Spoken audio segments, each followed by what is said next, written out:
নেপালে ত্রিভুবন আন্তর্জাতিক বিমানবন্দর শুনলেই পাইলটদের কাঁধে চাপ বাড়ে।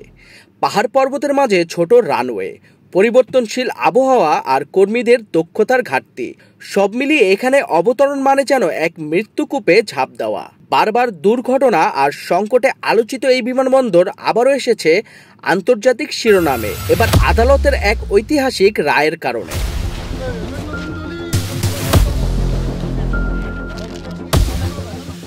2018 সালের 12ই মার্চের কথা।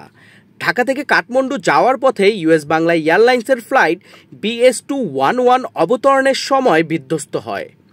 71 জন আরোহীর মধ্যে 51 জনের প্রাণ যায়, যা ছিল নেপালের সাম্প্রতিক ইতিহাসে অন্যতম ভয়াবহ বিমান দুর্ঘটনা।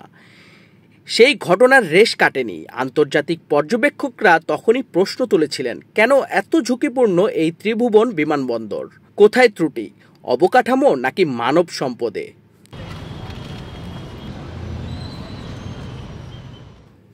পরিবারগুলোর জন্য ক্ষতিপূরণ বাবদ $20,000 করে পরিশোধ করেছিলেন বিমা কোম্পানি, কিন্তু নিহতদের স্বজনরা জানতেন সেই ক্ষতিপূরণ যথেষ্ট নয়।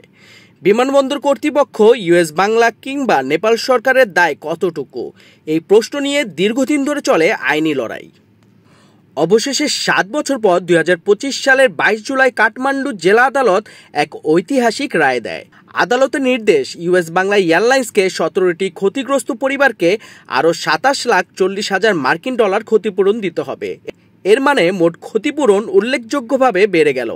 আদালত বলছে আগের পরিমাণ যথেষ্ট ছিল না, তাই বাকি অর্থ ইউএস বাংলা বহন করবে।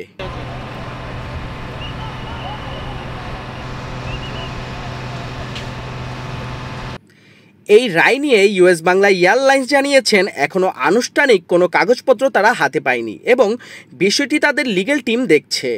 বিশ্লেষকদের মতে কেবল ক্ষতিপূরণ নয়, এই রায় আন্তর্জাতিক বিমান নিরাপত্তা, দায়বদ্ধতা ও স্ট্যান্ডার্ড বজায় রাখার ক্ষেত্রে এক বড় বার্তা। বিশ্বের সবচেয়ে ঝুঁকিপূর্ণ বিমানবন্দর কেন? বিশ্বের বহু পাইলট ও বিশেষজ্ঞরা বলেন কাঠমান্ডুর ত্রিভুবন বিমানবন্দর বিশ্বের অন্যতম বিপজ্জনক এয়ারপোর্ট। পার্বত্য অঞ্চল, ঘন কুয়াশা, ছোট রানওয়ে, সব মিলিয়ে ভয়াবহ ঝুঁকি। পাইলটদের জন্য এখানে অবতরণ করা দারুণ চ্যালেঞ্জ। একই সাথে এয়ার ট্রাফিক কন্ট্রোলারদের দক্ষতা নিয়েও প্রশ্ন আছে।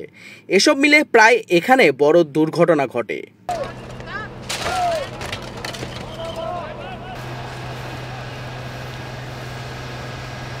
2018 সালে BS211 ছাড়াও অতীতে বহুবার দুর্ঘটনা ঘটেছে, যা নেপাল সরকারকে আন্তর্জাতিক মান ও নিরাপত্তা জোরদার করতে বাধ্য করেছে।